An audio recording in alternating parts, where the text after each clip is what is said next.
Hello and welcome to another episode of the Adrenal Fatigue Podcast. I am here with my very own business partner and the co-founder, other half of the Adrenal Recovery Collective, formerly known as HYAF or HealYourAdrenalFatigue.com. Thank you for being here, Danielle, and hanging out with me and answering some questions. Thanks, Angela. Yeah, I'm excited. So if you don't know, if you're new to us, Danielle Z's is a holistic nutritionist, and we are super excited to have her here. So we're going to talk today about immunity, people. This is a really hot topic right now, super important to be focusing on because right now, this episode, we're recording this during the time of COVID-19, the coronavirus. And so we all want to know how we can make our immune system strong. And what we know about this virus is that it affects people in very different ways. There's just a vast difference in how it's affecting people and the severity levels, right? And what it's really about is people being able to be really resilient, which lies a great deal in our immune systems. So, Danielle, thanks for being here. And should we just jump right in? Yeah, let's do it. Okay, cool.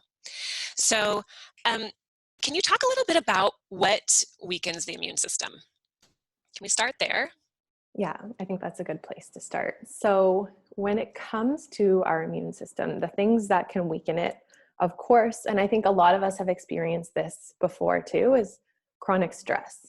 So chronic stress, and as we've talked about in like a lot of different podcasts and a lot of the different stuff that we put out, it comes in so many different shapes and forms, right? It's not just like stress from work. And as we're experiencing now more than ever, the different ways that like not having that freedom to just like get outside in the way that we're used to and having our routine shaken up, like we're feeling the effects of this stress in a lot of different ways right now.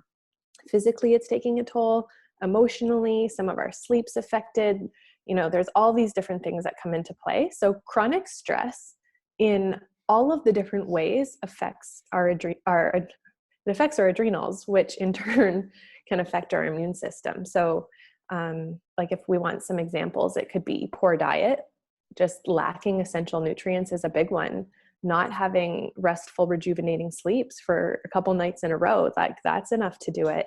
Struggling with insomnia more long-term, like for sure.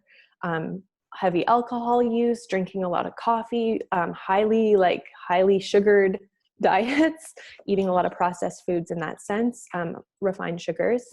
Inflammation in general too. If you have like loads of inflammation, whether it's from an injury, that takes a lot of your body's energy to focus on healing it and recovering from that. So there's a lot. There's a lot that affects it.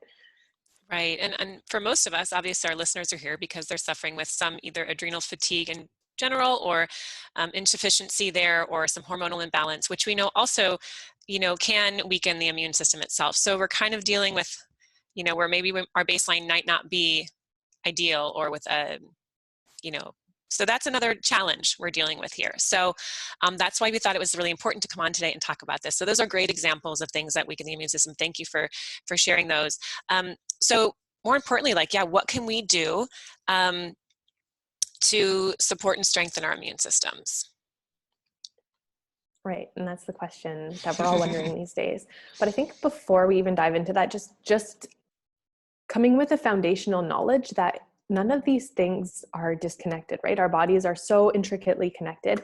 And so if you're struggling with adrenal issues or hormonal imbalance, like that definitely can affect your immune system. Like these things are closely linked. And so if you're struggling with adrenal issues, it makes it even more important to be practicing self-care and doing the things that we're about to talk about, because the strength of your immune system really relies on the strength of your adrenals. That's why in cases where we see when people have like Addison's disease, when their adrenals are essentially non-functioning, they have huge immune issues. Like the two are very closely linked, and we need our adrenals. There are resiliency glands if we want to be resilient beings. So what can we do about it, right? Well, addressing what your number one stressors are, or your biggest stressors are, I think is a really good place to start. It can feel overwhelming, and I think a lot of us are just drawn to going out and buying these immune formulas that could be antibacterials, antivirals, things that have like oregano oil or like colloidal silver, things that are kind of like nature's antibiotics. Can be great. They can definitely be supportive. You obviously want to be careful what you're taking and for how long. There's some factors that come into play there. But start with the basics. And I think it's asking ourselves the question, like, okay, where is my main source of stress coming from right now? For all of us, it's going to be different, right? It could be financial stress. It could be all of the things that we just talked about. It could be gut issues, pathogens. I know those are a couple I didn't mention before, but any of these things that are chipping away at us, weighing us down, it's figuring out where you can lift the load. Okay, so you're talking about not just stress, like stress when we feel threatened, right? But what other stresses are happening in the body, like the gut, like gut issues, or I mean, that's one that's really coming up for me right now. But there's other things that might be going that we don't even know that are stressing our bodies out and our adrenals, right? So yeah, and for people who struggle with adrenal fatigue issues, this is big. It's finding that root. We talk about like finding that root all the time. It doesn't mean to say that you're going to be able to eradicate all these stressors, right? But it's just being able to handle them a little bit better based on this is your expertise, but how we think about them. And then I feel like for many of you guys out there listening, this might seem obvious, like, oh, she's telling us to reduce stress. But asking yourself that question, like, where's my main source of stress? And just genuinely thinking about ways that you can feel a little bit lighter with everything that you're dealing with, and making sure that if there is something you need to target, like pathogens or gut issues or inflammation, that you're aware of it. right. Yeah. We always talk about like the weakest link, right? So just being really honest with yourself with what might be affecting you more so. Um, cool. Like as an Okay. example right now, if you're feeling really anxious and you're lying up awake, worried about some of this COVID-19 stuff, maybe a nice solution for you is like not taking more vitamin C, though that could be helpful, but maybe it's watching less news would be more effective, distancing yourself and being more mindful of the type of media you're consuming and in how much. So true. So not just turning to supplements, but thinking about other ways that you can lighten your load. But I mean, like there are definitely things that we can do with our diet and with supplements Okay. that can be supportive. So Cool. so maybe we should share those, because I know Yeah. you guys probably want to hear them. So there's the obvious Absolutely. ones, right? People think like vitamin C, we think about zinc, we think about NAC or CoQ10, these all these different nutrients that are known. Vitamin D, did I mention that? Vitamin D, all the antioxidants, vitamin A, vitamin E, like all of these are helpful and supportive to the immune system. Just making sure, like I said before, that your essentials are covered off. Are you good with your Bs? You can ask yourself these types of questions. More importantly, what's your diet like? Are you doing the best that you can with your diet, getting lots of good nutrition in through food? Are you able to replenish with good food? And if not, supplementing when you need to. Boosting with things like vitamin C, zinc, and like these immune formulas can be really helpful if you want to add a little something to the mix. One thing I always like to warn people about, though, is like when we start talking about these like natural antibiotics, so things like colloidal silver, olive leaf, oregano oil, love them. Like if you feel like you're getting sick, these products definitely have saved my butt before. They can be super duper helpful. But the thing is, and I see this happening from time to time with clients, is you just don't want to go grab these bottles of colloidal silver. Like when you first heard about COVID-19, you ran out, you grabbed a bottle of this stuff, and then you've been taking it every day since as a preventative. So you've been taking it for like months and months and months. Not that it's been too long at this point, but what I'm getting at is that you shouldn't be taking this stuff every day long term.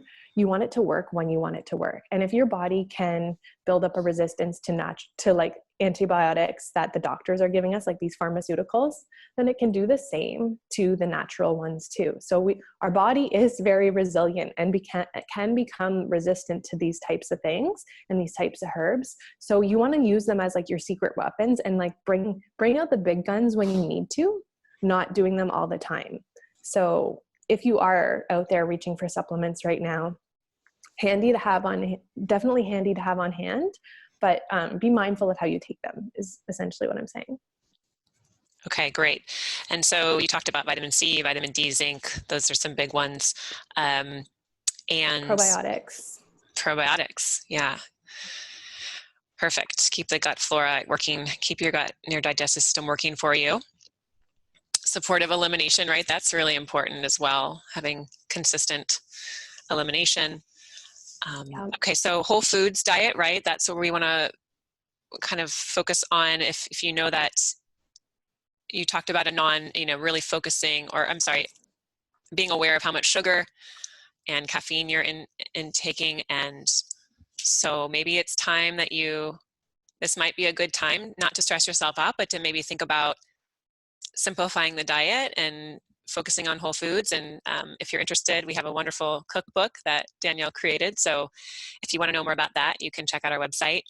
That's be a good place to start. What Yeah, else? the sugar thing is a big one. When you have, I think it's equivalent, like if you go out and you have a soda right now, we don't realize, but that amount of sugar is actually enough to hinder our immune system for hours. So, I mean, in times like this, that's really the last thing you want to do. And so we do have a choice with what we're consuming right now. You can take all the vitamins in the world, but if you're eating a high sugar diet and you're just eating like all these kind of junky foods right now and in large quantities, you're not really doing yourself any favors. Sure. Yes. And so it kind of brought me back again to the gut, where we're talking about also like the immunity, 70% of the immune system lies in the gut, right? So they say, and so that's important to think about too when you're making sure you're eating properly and that you're serving and supporting your digestion. Yeah, definitely important. Okay, cool. One thing you might not realize too is that actually all of our different white blood cells have thousands of cortisol receptors on them. So that's just another example there that shows the importance of optimal adrenal function for the strength of our immune system. Like there's a lot of evidence there that's kind of like showing that connection. And another thing that's interesting is the thymus gland, which you have a great video with an exercise on YouTube to like help stimulate the thymus gland, which is so important for elevating our immune system. Studies have actually shown, and we've seen this like in real life scenarios, where after periods of chronic stress, your thymus gland can actually decrease in size and decrease in function. So yeah. So check that out. That's on stress YouTube. Can affect us. Absolutely. So yeah, it's called the thymus thump. You guys can go check it out. And I'm sure if you can't find our video on Adrenal Fatigue TV, that's our YouTube channel, then you can definitely just Google thymus thump, and there's other people that have created videos on it, and it's really powerful. I always do it in the shower in the morning. And yes, so that's very, very important for the white blood cell count. So cool. Okay. So let's go back to like the stress, the anxiety and stress that might be coming up right now, and how much that can affect the adrenals. And so thinking about your thoughts right now, just being really aware, and it might take some new practices of cognitive restructuring, and really thinking about being aware of your thoughts in the moment. And when you start to, because those are very perpetuating, right? Your thoughts create your emotional state, which also create your physical state. And so I'm sure some of you can relate. Like, do you ever feel like when you're reading an article about something really intense, like I've noticed when I've started reading articles about COVID and start hearing about all these symptoms, like it's almost like I can, maybe because I'm just like super aware, I don't know, sometimes I can like feel myself like getting sick, or like I think it's really easy for us to sort of when we start to maybe have feel like we're having a fever, or maybe we're, I don't know, dizzy or something, it's easy for us sometimes to sort of bring on with our own thoughts the anxiety, and almost bring on the symptom itself. Does that make sense? I hope I'm sharing that like the way that I'm trying to share it with you, but I find that to be really powerful. So let's really focus on our thoughts when you're aware that you are going down that negative path and maybe creating more anxiety for yourself and more stress, and you start to feel your body get hot, right? That anxiety that starts to kind of fester up, that maybe there's some breathing that you can do, but just being aware of it in the moment is a first step. And whether you want to, try to sit down and meditate, whether you want to just go for a walk, like what is it for you that's going to transition you from that place of maybe doom and gloom or anxiety, anxious feelings that aren't going to serve you, to getting yourself out of that. And the first part of that I want to say is not ignoring it, but it's to acknowledge it. So acknowledge the feelings that are come up, acknowledge the anxiety, but would you be willing to, when you're aware of it, acknowledge it? You can even say it out loud, which really helps the feeling that you're feeling. And then you can bring in something at least neutral, if not positive, like, okay, I'm totally okay right now. I'm safe. And ground yourself. Ground yourself into the floor, just feeling the earth beneath you. Um, closing your eyes and just taking a deep breath in and out. So what is it that's going to support you in the moment to make that shift? Yeah, I think that what you just said is, it sparked one thing that I wanted to share too, but that all of that is so important. And we know you guys probably can relate to that in a lot of different ways, especially right now, just the way that we're thinking about our symptoms and that feeling of like panicky or panic and anxiety that can go along with them. And that's something that we really want to have like more of a conversation about down the road. I think it's so important. I'm glad that you brought that up, because the mindset that we have about this is huge. But one of the things that you said, Angela, was like, go for a walk, which reminded me, like, getting outside into nature.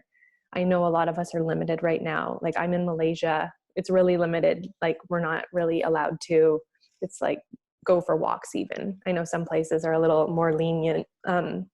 So depending on what the situation is for you, you might be really feeling the toll of just like not being able to get out into that fresh air and into the sunshine and into like green space. I know I'm feeling it, but we started to notice like the effect of that. And that is so vital for our immune system too. And even just getting out into nature and being out in, like, not closed off in our homes, like, that strengthens our immune system because we're exposed to different things. There's different microfloras that gives our immune system strength. It's not ideal what we're going through right now, like being cooped up inside. If you do have the luxury of having like a little garden on your patio, or having like a little bit of like greenery in your home, windows that you can open, or a backyard, which is like, seems so luxurious to me right now, having a backyard. But if you're lucky enough to have that stuff, like being able to just like get out there and do some stuff and soak in a little bit of that sunshine, that morning sun, if you can.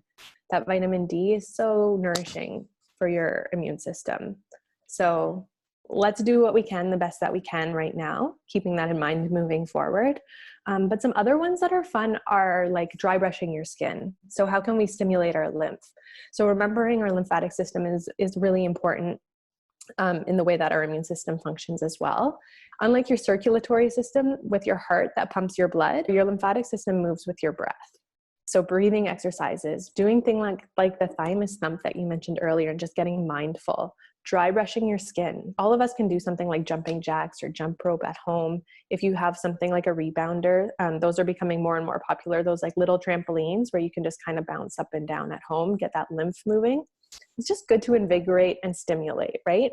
You just don't want to be stagnant. I feel like through all of this is just figuring out ways to move our body. Gentle yoga, depending on where you're at. We have some other podcasts where we talk about movement for adrenal fatigue. So meet yourself where you're at, be gentle, but just do something. Yeah, movement can really uplift your mood as well. So even though it might feel like a push sometimes, it can really shift the mood. You won't regret it. Yeah. Most often you don't. Just don't overdo it. Listen to your body, especially if you're, like Danielle said, if you're in later stages of adrenal fatigue. And I just want to mention, COVID, this is a very intense time. And I think it's just important for us to remember that perspective is everything. And so, like, what is the silver lining? And for some of you, it might be really hard to see the silver lining, and it's totally okay, no judgment. But if we can focus on the good that's happening, the spirits of people coming out and like being so giving, and the people that you see in your community, like putting themselves at risk to help others and maybe help the elderly or the people less fortunate, I think that focusing on that as best you can is so key right now. So let's really look for the silver lining. I really encourage you to do that.